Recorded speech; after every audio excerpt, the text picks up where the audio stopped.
How to log in to Shopify account.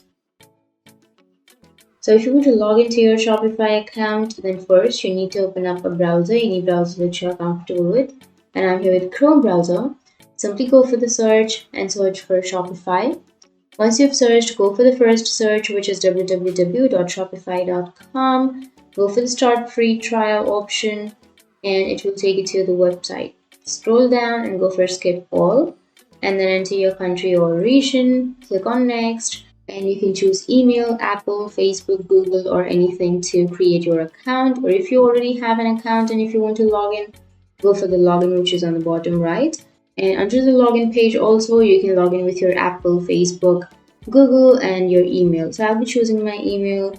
Enter your email address and then click on continue with email. And you need to enter the password of your account. And click on login after entering your password. If you forgot your password, you can go for forgot password. And once you click on forgot password, you can reset or recover your password.